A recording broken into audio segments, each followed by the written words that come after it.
Morning, Abotai. There's a very interesting halacha.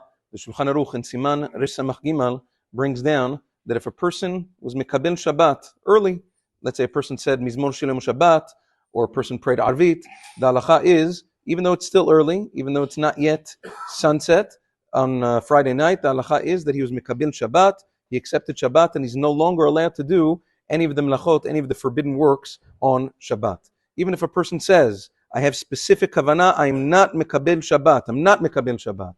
And then he goes and he prays Arvit Shalil Shabbat, and it's still early, doesn't help. You prayed Arvit, you're stuck, you're bound by Kabbalat Shabbat, and you cannot do any melacha. So that's if a person prayed or said Mizmor Shem Shabbat, or said Boi Chala Shabbat Malketa, any of the things that cause a verbal acceptance of Shabbat.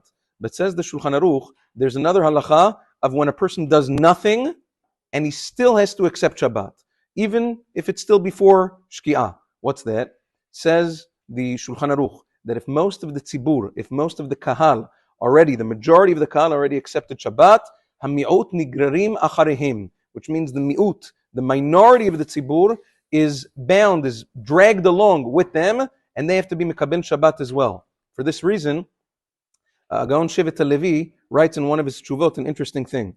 Let's say this is not as common in the winter, because in the winter everybody is mikabel Shabbat in general, almost at the same time, right before Shki'ah, give or take.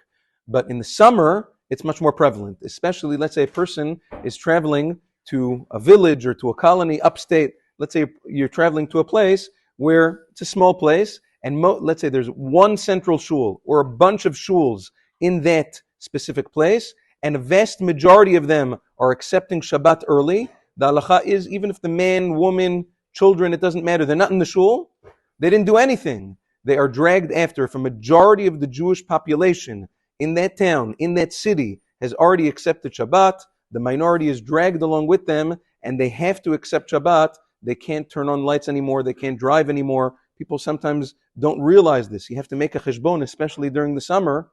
What's going on in this place? If you know that a majority of the shuls make early Shabbat, and they've already accepted Shabbat by whatever time, even though it's still early, you can't light candles anymore. You can't drive anymore because you are dragged after the Kabbalat Shabbat of everybody else in the town or in the city. It's something to be careful about. But now in the winter, it's not as shayach, as I said, but in the summer, it's good to pay attention. Have a wonderful day.